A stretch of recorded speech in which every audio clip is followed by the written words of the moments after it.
sa Papa Dudut Stories, ikaw ay hindi nag-iisa.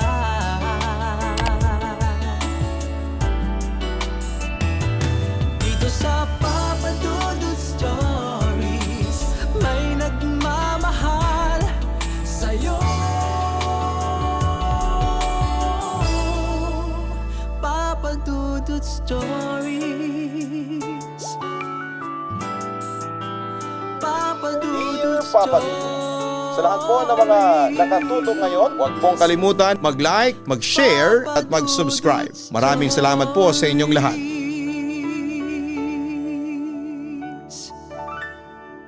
Isang magandang gabi po sa inyong lahat, lalong-lalo na sa mga milyon-milyon mong subscribers na nakaabang na sa mga bagong kwento na itatampok mo. Siya nga pala, tawagin mo na lamang ako sa pangalang Ann at isa ako sa mga silent listeners mo. Palagi akong nakikinig sa mga kwento sa Papa Dudut Stories at binabasa ko ang mga komento ng ibang mga listeners. Minsan ay napapakomment na rin ako, lalo na kapag nagagandahan ako sa istorya. Siya nga pala ang ibabahagi kong kwento sa inyo ay may halong kababalaghan. Nangyari ito mga 3 years ago sa isang barangay sa San Pedro, Laguna. Naghahanap kami ng mauupahan ng asawa kong si Jeric na medyo malaki dahil titira sa amin ang dalawang nakababatang kapatid niyang babae. Nung una ay okay naman ang bahay pero habang tumatagal, nagiging mabigat na. Ito para sa amin, lalo na sa akin. Nasa second floor ng bahay ang may-ari ng apartment na ito. Dadaan ka sa likod ng bahay nila bago mo marating ang hagdanan paakyat sa main door.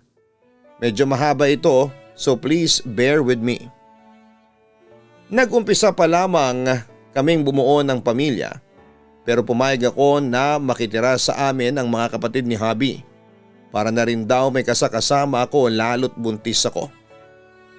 Matanda lang ako ng 2 years sa isa niyang kapatid at matanda sa akin ng 1 year ang isa. So we're 18, 20, 21, 24 naman ang edad ng asawa ko. Yung kapatid niyang isa na 21 years old na si Iday, pagkatapos niya itong mapag-aral sa college ay lumuwas at nagtrabaho na sa Maynila sa isang firm. So sa araw-araw ang kasama ko ay si Baby Cell. Sabi nila bukas raw ang third eye nito. Palipad pa lamang kami sa apartment na yon ay napanaginipan na yon ni Baby Cell ng hindi maganda. Pero dahil malaki ang apartment pero mura ang upa ay hindi na namin pinalampas pa. Nahirapan kasi kaming maghanap ng mura na malaki at maayos. 2 ang kwarto nito kaya mas lalong pabor sa amin dahil may privacy kaming mag-asawa. At sa kabila ang 2 niyang kapatid. Mga 1 buwan pa lamang kami doon ay binabangungot na ako na sinasakal ng isang babae. Pero hindi ko maklaruhan ang itsura. Hirap na hirap akong huminga lalo na at buntis ako. Sa tuwing magigising ako ay naninigas ang tiyan ko sa sakit. Minsan naman nasa sala si Baby Cell habang nakaharap sa salamin at nagbubunot ng buhok sa kilikili. Nasa loob naman ako ng banyo para maligo. Maya-maya pagkalabas ko ng banyo ay nakatitig sa akin na parang tulala at takot na takot si Baby Cell. "Bakit?" ang sabi ko habang dahan-dahan na naglalakad. "An, akala ko ikaw yun." "Sino yun?" tanong niya sa akin habang bakas na bakas ko sa mukha niya ang takot at pagkalito. "Ang alin ba yun?" usisa ko naman sa kanya. "Yung kanina, akala ko lumabas ka na ng CR. Nakita kitang dumaan ka na. Nakatapis ka ng tuwalya na suot mo ngayon. Dahan-dahan ka rin naglalakad papunta sa kwarto ninyo." aniya. "Ha, imposible kakalabas ko lang no?" ang sabi ko naman sa kanya. "Ang creepy. Ngumiti ka pa nga nung nagkatinginan tayo sa salamin. Sa likod ko pa ikaw dumaan bago ka pumasok sa kwarto." Takot at takot na wika pa ni Baby Cell. Pagkatapos noon, Papa Dudut, mas madalas na akong bangungutin. Sarado naman kasi ang third eye ko kaya wala akong makita na kung anuman sa bahay na yon. Pero nababahala ako sa bangungot ko. Hanggang sa sinabi ko yon isang beses sa asawa ko habang kumakain kaming lahat ng hapunan. Nagulat ako dahil hindi lang pala ako kundi pati ang dalawa kong hipag ay binabangungot din. Binabangungot ako pero minsan lang, kwento pa ni Iday. Ako rin pero madalas ako ay may makita sa peripheral vision ko, segunda naman ni Baby Cell. Ang asawa ko naman ay hindi naniniwala dahil wala naman siyang nararamdaman na kahit na ano at hindi rin siya naniniwala sa ganyan, Papa Dudut. Iniisip ko kung bakit madalas ako. Halos napapadalas ang bangungot ko pero hindi ko pa rin makita ang mukha nito. Hanggang sa isang gabi ay binangungot muli ako. This time ay iba na siya. Nakita ko na nasa bahay pa rin ako. Katabi ko ang asawa ko pero walang division ng bahay. Parang walang kwarto at nakikita ko rin ang mga natutulog na kapatid ng asawa ko. Tapos sa isang sulok ay may babaeng tumatawa sa bandang dulo ng paanan ko. Nakakatakot ang tawa niya. Halos yon ang gabi-gabi kong naririnig pero hindi ko makita ang mukha niya. Gumapang siya paatras paakyat sa pader. Gumapang siya na nakaharap sa akin. Magulo ang buhok niya. Kitang-kita ko yung mukha niya, nanlilisik ang mga mata niya. Pero nakatawa ang bibig habang tumutulo ang malalapot na laway nito. Sigaw ako ng sigaw noong nasa kisame na siya. Pero hindi marinig ang boses ko. Malapit na siya sa harapan ko sa tapat ng hinihigaan ko. Buong lakas akong umiyak at sumigaw. Pero walang nakarinig, hindi rin ako makagalaw, Papa Dudut. Tulong! Tulong! Be, tulungan mo ako. Paghingi ko ng tulong noon pero himbing na himbing sa pagtulog si Jeric. Nilabas niya ang mahaba niyang dila at ginamit itong panghawi ng damit ko. Bumungad ang tiyan ko at dinilaan niya ito. Takot na takot ako. Sa puntong yon ay napausal na ako ng dasal habang umiiyak. Sa isip ko ay dasal ako ng dasal at sinasabi ko ang in the name of Jesus lumayas ka. Ilang ulit kong sinabi yon sa isipan ko habang umiiyak. Maya-maya na igalaw ko ang daliri ko at pagkasigaw ko ng "Be, tulong!" biglang nagkaboses na ako. Kaya sa sobrang lakas noon ay napagulantang ang asawa ko at napabangon bigla. Nagising na rin ako at umahangos ako habang hawak ang tiyan. Maliwanag na ang kwarto dahil binuksan ng asawa ko ang ilaw. Nagising na rin ang mga kapatid niya. Iyak ako ng iyak, Papa Dudut. Pinainom ako ng tubig ng asawa ko at niyakap ako. Saka ko kinuwentong may namamahay na impakta sa bahay na yon. Siya lang ang gumagambala sa akin gabi-gabi. Kaya alam ko na siya ang nakatira sa bahay na yon. Mula noon ay hindi na nawala sa katawan ko ang rosary. Hindi na rin ako makatulog ng malalim. Sa araw ay wala ka namang mararamdaman na kakaiba kaya minsan ay naiiwan ako mag-isa lalo na kapag nagpupuntang Cavite si Baby Cell para makipag-date sa boyfriend nito. Tahimik ang kabahayan at nasa kwarto lamang ako. Pero alam mo yung ang creepy ng hangin. Yung parang dahan-dahan na hinahawi ang kurtina. Tapos minsan may dadaan sa peripheral vision mo pero wala naman. One time ay bumili rin ako sa tindahan ng soft drinks. Katago kong ginagawa yon sa asawa ko dahil pinagbabawalan niya akong uminom ng soft drinks noong buntis pa ako. Samantala pagpunta kong tindahan ay nagtanong si Ate Ces. "Sino mga bisita mo ngayon dyan? Parang ang dami mong kasama." Wika niya sa akin. Siya rin kasi yung nakatira sa ibaba at yung may-ari ng inuupahan namin. Narinig niya kasi ang ingay ng yapak namin sa taas dahil kahoy lang ang sahig namin.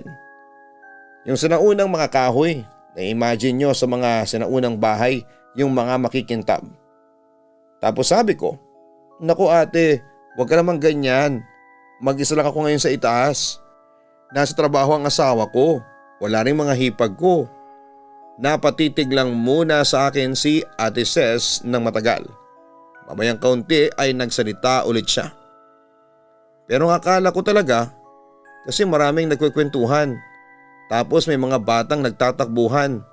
Papanhik panaog sa hagdanan. Kwento niya sa akin. Wala po akong kasama ate. Kaya hapon-hapon tinatakot niyo naman po ako. Kinakabahan kong sabi sa kanya. Naku, ikaw naman kasi maglabas-labas ka rito minsan. Tumambay ka dito sa tindahan ko kesa magmukmo ka dyan sa itaas ng mag-isa. Ang sabi na lamang niya sa akin. Sige ho, sa susunod, mauna na ako. Wika ko na lamang kay Aling Ses. Nagpretend akong hindi ako natatakot pero ang totoo ay kinakabahan na ako. Papadudot umuwi na ako kahit natakot ako sa sinabi nito. Nilakasan ko na lamang ang loob ko at nagpatugtog ng malakas sa cellphone. Habang nakahiga ako at nagbabasa, biglang huminto ang tugtog at akala ko ay lobat na ang cellphone ko. Pagtingin ko ay nagpi-play pa rin pero wala ng sounds. Naisip ko na baka nasira na ang speaker dahil tinodo ko ang volume. Pero maya-maya ay bumalik ang tunog pero garalgal.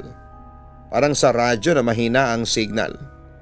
Tapos may boses na parang hindi na yung music ang pinapatugtog. Decode yun ang Paramore pero naging ungol na. Tapos ay may mahinang tawa ng babae. Kaya ang ginawa ko ay pinilit kong i-shutdown ang CP ko at natulog hanggang magdilim na at umuwi ang asawa ko. Laging naninigas ang tiyan ko at masama ang pakiramdam ko noon kahit 7 months ang tiyan ko. Nagsusuka pa ako. Kahit na healthy naman ang baby ko, sabi ng doktor ko. Pero hiluhin talaga ako at kumpleto naman ako sa vitamins at lahat. Until one time may nagkagalit kami ng hipag ko at naglayas siya para sumama sa kanyang boyfriend. Nalaman kasi ng asawa ko na nagbo-boyfriend siya at ako pa ang tagalihim noon. Napagalitan siya ng kuya niya at sinisisi pa ako. Nagtalo rin kami sa bahay kaya umalis siya. Mula noon ay napapadalas na akong makaramdam sa bahay pero hindi pa talaga ako nakakakita. Minsan maririnig ko na bumubukas ang sliding door sa ibaba at may maglalakad sa hagdanan. Akala ko ay asawa ko kaya tatawagin ko kung nariyan na ba siya pero walang sumasagot. Pagtingin ko ay wala namang tao. Malamig na hangin ang sasampal sa akin tapos ay mahihilo naman ako at magsusuka at maninigas ang tiyan ko. Hanggang sa isang gabi ay nagigising ako sa aking pagkakatulog dahil biglang humihilab na lamang ang tiyan ko sa sakit. Hindi ko naisip na manganganak na ako kasi 7 months pa lamang. Pero papadudot noong mismong pagdilat ko ay napasigaw ako dahil agad na bumungad sa akin ang babaeng nakita ko dati. Pero sa pagkakataong yun ay pumaibabaw na siya sa akin. Nanlilisik ang kanyang mga namumulang mata at ang dila niya ay napakahaba. At ramdam na ramdam kong pumapasok ito sa aking pusod. Katulad ng dati gusto kong sumigaw papadudod pero wala akong boses na lumalabas sa aking bibig. Ang pinagtataka ko ay wala si Jeric sa aking tabi at bukas ang pinto ng kwarto namin. Pinilit kong manlaban dahil alam kong mapapahamak ako at ang anak ko kapag hinayaan ko ang aswang sa kanyang ginagawa sa akin. Yun nga lang ay nawalan ako ng lakas. Namanhid ang buong katawan ko hanggang sa hindi ko na ito maigalaw pa. At kahit na tawagin ko pa ang pangalan ng Diyos ay hindi na natitinag ang babae na hindi ko mawari kung aswang o isa bang impakta. Hanggang sa tuluyan na akong nawala ng malay. Nagising na lamang ako na nasa ICU na ako ng ospital dahil biglang naghilab na ulit ang tiyan ko. Nasa tabi ko na noon si Jeric, alalang-alala sa akin. Pero nang simula na ang operasyon sa akin ay hindi na siya pinapasok sa operating room. Nanakit ang buong katawan ko ng mga sandaling yon papadudot. Sigaw ko ang umailingaw-ngaw sa buong paligid. Samantala'y finors out na ng mga doktor ang paglabas ng bata sa aking puwerta. Nang makuha na nila ito ay wala na itong buhay. Kitang-kita yon ang dalawang mata ko at napaiyak na lamang ako sa aking mga nasaksihan. Mamayang kaunti nakita kong nag-uusap ang mga doktor. Nagtataka sila kung bakit may uka ang ulo ng anak ko. Bigla ko naalala yung halimaw na pumasok sa aming kwarto. Nung una'y inakala kong panaginip lamang ang lahat pero nang makita ko ang kalunos-lunos na anyo ng aking anak ay doon ko na-realize na totoo yung nakita ko. Pinatay ng isang aswang o impakta ang aking anak. Papa Dudut, sobrang na-depress ako noon pagkatapos ng operasyon na siyang ikinabahala ng asawa ko. Jeric, may impakta sa apartment natin pagtatapat ko noon sa asawa ko. Anong sabi mo? Impakta? Hindi makapaniwalang wika ng asawa ko. Pinatay ng impakta ang anak natin. Noong gabing yun habang wala ka sa kwarto, inatake niya ako. Maniwala ka sa akin, merong impakta sa loob ng bahay natin. Giit ko sa kanya. Samantala, ni-recall naman ni Jeric yung gabing nakunan ako. Ayon sa kanya ay nasa banyo siya ng mga sandaling yon. Nakaramdam na raw siya ng kakaiba noong buwaba siya ng kwarto patungo sa banyo. At hindi na raw maganda ang kutob niya ng gabing yon. Kaya pagkatapos magbanyo ay dali-dali siyang umakyat ulit sa kwarto namin. At nakita na niya na walang malay ako sa kama habang dinudugo. Hindi ka ba nagtataka kung bakit may uka ang ulo ng anak natin? At may sugat ang pusod ko. Dahil yun sa mahabang dila ng impakta na pilit niyang ipinasok sa pusod ko. Jeric, natatakot na ako. Ayaw ko nang umuwi sa bahay. Pagmamakaawa ko pa sa aking asawa. Nakita ko namang gulong-gulo si Jeric sa mga sinabi ko ng sandaling yon. Marami kaming palagay kung ano ba talaga ang umatake sa akin. Ayon kay Baby Sari, aswang daw ang umatake sa akin. Ang palagay ko naman ay isang impakta. Habang si Jeric ang iniisip na baka naman manananggalang umatake sa akin. Pero kung ano man ito ay isa lang ang sigurado ako. Isa itong kampo ng kadiliman. Samantala, Papa Dudut, pagkatapos kong magbuntis ay hindi pa rin kami umalis sa aming bahay. Pero sa awa ng Diyos parang nawala ng kababalaghan sa paligid. Akala ko noon ay ayos na at wala nang manggugulo pa sa akin. Pero noong magbuntis muli ako ay bumalik na naman ang lahat ng pagpaparamdam. Madalas kong makita sa bintana sa may bubong ng kapitbahay ang itim na pusa kapag gabi. Lagi siyang nakaharap sa bintana namin sa kwarto. Ang nakakatakot pa dito, Papa Dudut, ay mapupula ang mata niya. Mula noong nagbuntis muli ako ay umuwi muna ako sa magulang ko para may kasama ako kapag nagtatrabaho ang asawa ko. Hinatid niya ako sa Leyte at bumalik siya sa bahay namin dahil ang work niya ay nasa Laguna rin.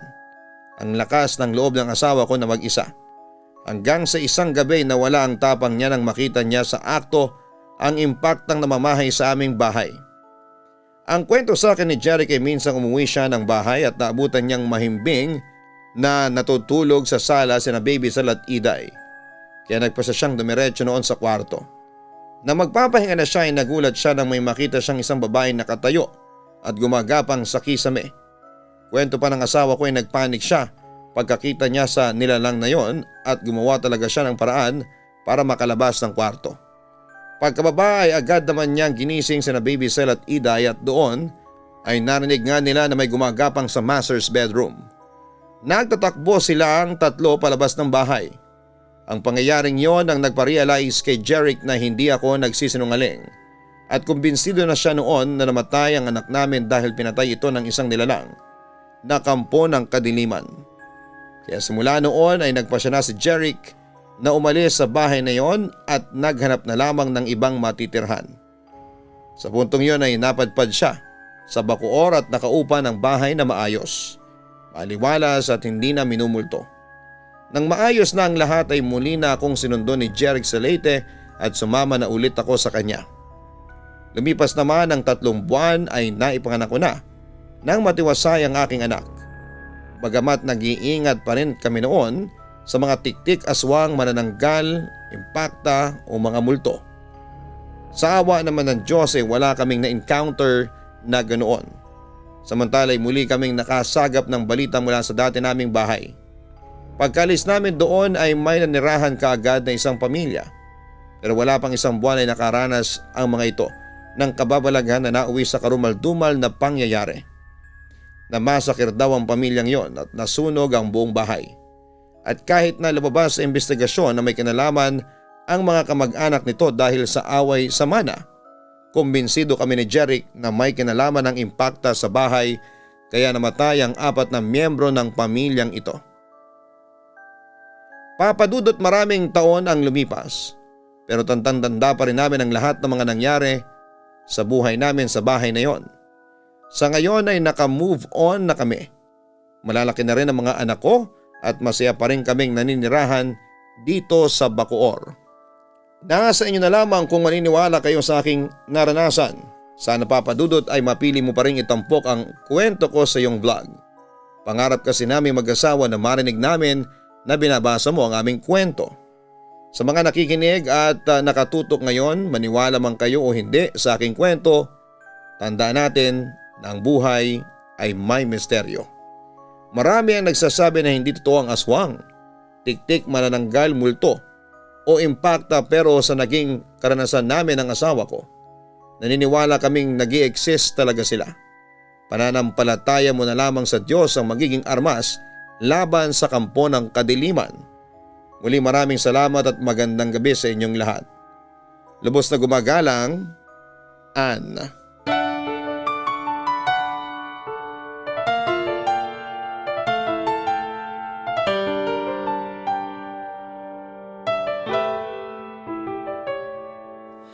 Ang buhay ay mahiwaga, laging may lungkot at saya. Sa Papa Dudut Stories, laging may karamay ka.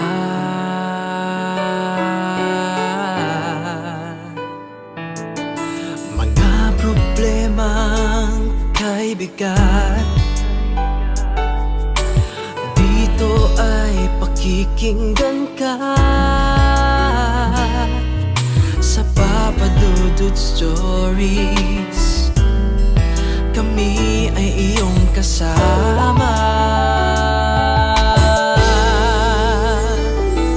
Dito sa Papa Dudut Stories, ikaw ay hindi nag-iisa.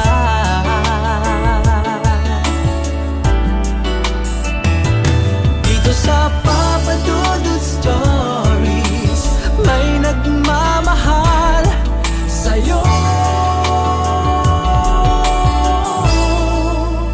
Papa Dudut Stories,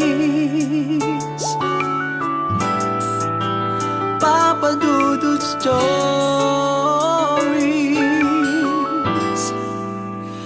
Papa Dudut Stories. Hello mga ka-online, ako po ang inyong si Papa Dudut. Huwag kalimutan na mag-like, mag-share at mag-subscribe. Pindutin ang notification bell para mas maraming video ang mapanood ninyo. Maraming salamat po sa inyong walang sawang pagtitiwala.